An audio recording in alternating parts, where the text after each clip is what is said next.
yang posisinya ada ya dekat sekali dengan tahta Allah, Lucifer. Lalu karena kesombongannya jatuh ke dalam dosa dan diusir dari surga. Pada saat Lucifer diusir dari surga, dia tidak hanya sendiri, dia membawa malaikat yang jatuh bersama-sama dengan dia 1/3 dari ya para malaikat yang jatuh tersebut. Nah, mereka lah yang berada di dunia ini ya, dan jumlahnya tentu saja besar sekali. Di dalam pelayanan Tuhan Yesus di bumi, kita membaca bahwa kerap kali Tuhan Yesus melakukan pelayanan mengusir roh jahat. Sebagai contoh, di dalam kitab Matius 8 ayat 16, menjelang malam dibawalah kepada Yesus banyak orang yang kerasukan setan, dan dengan sekata-kata Yesus mengusir roh-roh itu dan menyembuhkan orang-orang yang menderita sakit. Lalu ada lagi kisah lain ya, di dalam Markus 16 ayat 9, setelah Yesus bangkit pagi-pagi pada hari pertama minggu itu, ia mula-mula menampakkan dirinya kepada Maria Magdalena. Daripadanya Yesus pernah mengusir 7 setan. Dari Maria Magdalena, Yesus pernah mengusir roh jahat 7 setan. Sebagaimana kita tahu, Maria Magdalena terlibat dengan roh-roh perzinahan ya, dan disembuhkan, dipulihkan oleh Tuhan. Lalu di dalam kitab Markus 9 ayat 25, ketika Yesus melihat orang banyak makin datang berkerumun, ia menegur roh jahat dengan keras, katanya, hai kau, roh yang menyebabkan orang menjadi bisu dan tuli, aku memerintahkan engkau keluarlah daripada anak ini dan jangan merasukinya lagi. Jadi ada seorang anak dikatakan bisu dan tuli, lalu Tuhan Yesus mengusir roh jahat yang membuat anak tersebut bisu dan tuli. Jadi banyak sekali kita baca di dalam kitab Injil bagaimana Yesus mengusir roh jahat. Banyak yang diusir roh jahat keluar dari orang sakit tersebut lalu sembuh. Lalu orang gila di Gerasa, ya, orang gila yang sedemikian parahnya gilanya diusir roh jahat, lalu orang tersebut menjadi sembuh, menjadi pulih. Lalu ada penderita epilepsi, ya, diusir roh jahat dan menjadi sembuh. Bahkan murid Tuhan Yesus yang baik-baik saja secara fisik, ya sehat-sehat saja baik-baik, tetapi ternyata pikiran yang dianggap baik oleh dunia, baik oleh manusia, yaitu hendak membela Tuhan Yesus supaya Yesus tidak ditangkap, tidak dibunuh mati. Tetapi Tuhan justru berkata, enyahlah iblis, ya, enyahlah dari pikiran Petrus. Nah, jadi dari apa yang kita ketahui, pengaruh iblis ini banyak sekali di dalam kehidupan manusia, ya, dan pilihan dan tindakan manusia juga berperan, ya, sehingga iblis bisa mengganggu manusia, bisa intervensi di dalam hidup manusia, ya. Nah, yang saya mau bahas ada 3 hal. Yang pertama adalah saya ingin mengatakan bahwa dunia ini adalah medan peperangan. Memang dunia adalah medan peperangan, ya, peperangan dengan kuasa-kuasa gelap tentunya. Kalau saudara berkonflik dengan manusia, ya, dan manusia terdiri dari darah dan daging, ya. Alkitab mengatakan di dalam kitab Efesus 6 ayat 12, karena perjuangan kita bukanlah melawan darah dan daging, tetapi melawan pemerintah-pemerintah, melawan penguasa-penguasa, melawan penghulu-penghulu dunia yang gelap ini, melawan roh-roh jahat di udara. Jadi kalau kita berkonflik dengan manusia, apapun penyebabnya, ya, saya katakan manusia yang adalah darah dan daging itu bukan lawan kita. Ya, jadi saat ini saudara yang kesal karena seseorang yang konflik, ya, terhadap seseorang, satu dua pihak, saya katakan lawan saudara bukan manusia itu. Saudara harus mengampuni orang tersebut. Tetapi lawan kita, ya, perjuangan kita bukanlah melawan darah dan daging, tetapi melawan pemerintah-pemerintah, penguasa-penguasa. Di sini tentu saja maksudnya bukan pemerintahan di dalam negara-negara, tetapi pemerintahan di dalam arti kuasa-kuasa kegelapan. Roh-roh jahat yang ada di dunia ini punya hierarki, punya tingkatan. Ya, mereka itu pasukan yang besar jumlahnya, ya, banyak jumlahnya. Nah, yang paling tinggi tingkatan mereka si roh jahat ini adalah pemerintah, ya. Lalu yang kedua adalah penguasa-penguasa. Kita mengatakan penguasa kegelapan, ya. Kan saya ada beberapa saudara yang pernah terikat kegelapan, saudara sendiri mengakui, oh, yang mengikat saya, yang ada ya di dalam keluarga saya itu penguasa. Saudara bisa katakan penguasa wilayah ini, penguasa pulau ini, penguasa ini. Kan bukankah saudara sendiri beberapa saudara mengalami? Jadi yang paling tinggi adalah pemerintah, lalu penguasa, lalu penghulu, dan yang terakhir adalah anak buahnya, roh-roh jahat yang di udara. Jadi itulah yang Allah katakan, perjuangan kita ini bukan melawan manusia. Jadi kesal-kesalnya kita sama manusia, ya seaneh-anehnya manusia, dia bukan musuh kita, ya bukan lawan kita, tapi lawan kita adalah saudara. Jadi itulah yang pertama, bahwa dunia ini memang medan peperangan, dan iblis itu mengganggu di dalam segala bidang kehidupan manusia. Ya, kadang karakter orang yang aneh-aneh, yang gak sembuh-sembuh bisa juga ditunggangi. Tapi saudara jangan dibalik.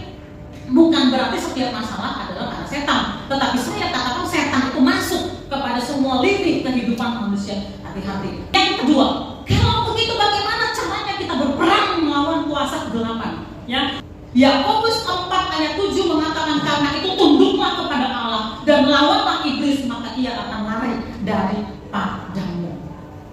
Tunduklah kepada Allah dan lawanlah iblis. Jadi bagaimana kita melawan kuasa kegelapan itu? Caranya adalah tunduk kepada Allah, lalu lawan iblis itu. Ya, jangan kita ya udah apa boleh buat, ya udah apa boleh buat, tidak. Kita harus lawan, tetapi sebelumnya tunduklah kepada Allah. Jadi kalau kita tidak mau tunduk kepada Allah, kita tidak mau taat kepada Allah, lalu kita usir terus, kita usir, ya, dan kita lawan, kita kutip ayat Alkitab, kita nyanyi lagu-lagu rohani. Saya pikir itu tidak efektif. Tetapi yang benar adalah melawan iblis itu dengan cara tunduk kepada Allah. Ya, kalau kita dikatakan tunduklah kepada Allah, artinya apa? Ya artinya kita harus tahu firman Allah. Bagaimana kita mau tunduk kepada Allah kalau kita nggak tahu? Ya, firman Allah. Jadi tahu firman Allah itu penting. Mengerti dan menerima firman Allah itu penting. Nah, pada saat Yesus dicobai di padang gurun, dia mengusir setan dengan memakai ayat-ayat Alkitab. Yang enyahlah engkau iblis, manusia hidup bukan hanya dari roti saja, bukan hanya dari makanan saja, tetapi manusia hidup dari firman Allah. Itu adalah firman Allah, dan Yesus mengutip ayat-ayat itu. Jadi boleh nggak kita mengusir setan dengan memperkatakan ayat-ayat Alkitab? Boleh nggak? Jawabannya sangat boleh, tetapi ada syaratnya. Syaratnya adalah saudara tunduk kepada firman Allah tersebut. Ya, saudara mengusir roh kepahitan, ada orang yang stres, ya, ada orang yang seperti kerasukan, di dalamnya ada roh kebencian, roh bunuh diri, ya, roh dendam, roh apa, saudara usir. Ya, saudara usir roh kepahitan, roh dendam, roh sakit hati, roh kematian, saudara usir. Tapi saudara nggak tunduk kepada firman Allah. Firman Allah berkata, ampunilah satu dengan yang lain, ya, hendaklah engkau membawa damai, ya. Nah, saudara nggak tunduk kepada firman Allah, saudara hanya kutip ayat Alkitab dan saudara usir, itu roh marah, roh kecewa, roh bunuh diri, nggak mempan. Ya, kalau saudara tunduk kepada firman Allah, saudara pelaku firman Allah, saudara ginospo dengan firman Allah, lalu saudara ambil itu ayat, saudara perkatakan, sangat efektif. Ya, sangat efektif. Yesus berkata, enyahlah engkau iblis. Ya, dan Yesus berkata, manusia hidup bukan hanya dari roti saja, tetapi dari firman Allah. Yesus berkata begitu, iblisnya langsung mundur. Kenapa? Karena Yesus pelaku firman. Ya, dia melakukan firman. Nah, jadi tunduklah kepada Allah dan lawanlah iblis, maka ia akan lari daripada. Yang ketiga, yang terakhir. Tadi saya katakan bahwa iblis ini mencoba untuk intervensi di dalam seluruh bidang kehidupan manusia. Bahkan tadi saya kasih contoh Petrus, bahkan pikiran manusia pun bisa dipengaruhi, ya, dikuasai atau dipengaruhi, ya, oleh iblis. Ya, salah satu tugas yang diberikan Allah kepada kita orang percaya adalah memberitakan Injil, membawa orang-orang datang kepada Yesus. Jadi kalau membawa seseorang kepada keselamatan, artinya membuat orang itu mengambil keputusan percaya Yesus dan menerima Yesus, ya. Lalu orang itu menerima keselamatan. Nah, proses yang saudara lakukan itu artinya saudara sedang membebaskan orang tersebut dari belenggu. Jadi memberitakan Injil dan membawa orang kepada Yesus, kepada keselamatan, itu adalah proses membebaskan manusia dari belenggu setan. Ya, iblis itu paling tidak suka manusia menerima keselamatan. Manusia mengambil keputusan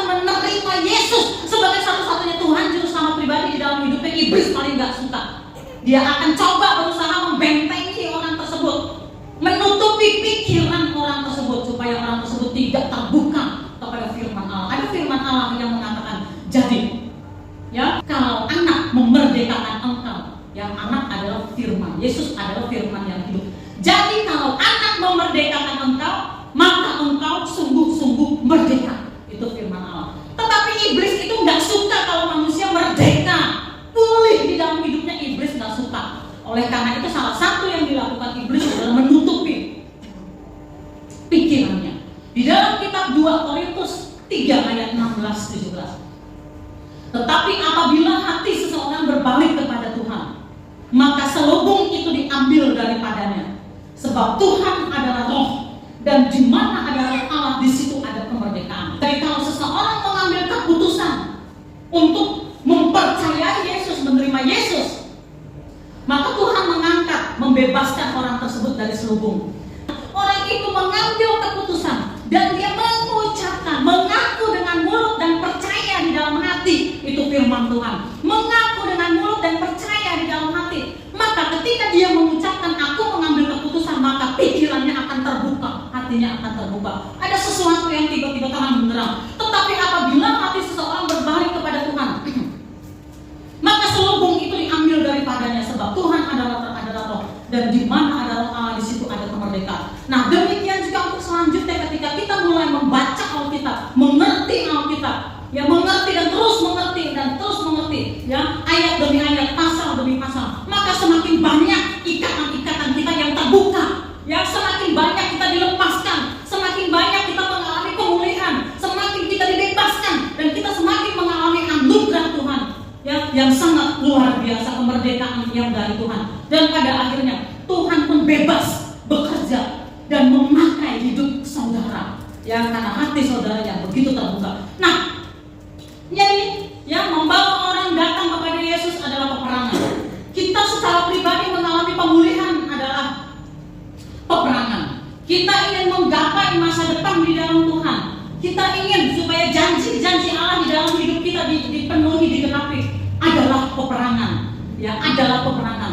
Nah, jadi kehidupan adalah medan peperangan. Ya, dan simpel, sederhana sekali cara kita masuk ke dalam peperangan rohani. Tunduklah kepada Allah dan lawanlah iblis, maka ia akan lari daripadamu. Bagaimana kita mau tunduk, ya, kepada kebenaran firman Allah kalau kita tidak tahu firman Allah? Sekali lagi, firman Allah, Alkitab, baca dan baca dan baca, ya. Jadi mari kita masuk kepada peperangan rohani, ya, saudara. Ya, mulai hari ini, setiap hari dalam hidup saudara masuk di dalam peperangan rohani. Bebaskan anak-anak saudara, bebaskan diri saudara, bebaskan keluarga saudara, bebaskan jiwa-jiwa orang-orang dekat saudara, orang-orang yang ada di sekitar saudara yang sulit bertumbuh di dalam Tuhan. Bebaskan mereka. Ya, tunduklah kepada Allah, taatlah kepada Allah, ucapkanlah. Di dalam ucapan saudara ada kuasa. Di dalam Bible lidah saudara, ucapan saudara ada kuasa. Di dalam orang yang belajar di dalam ketundukan.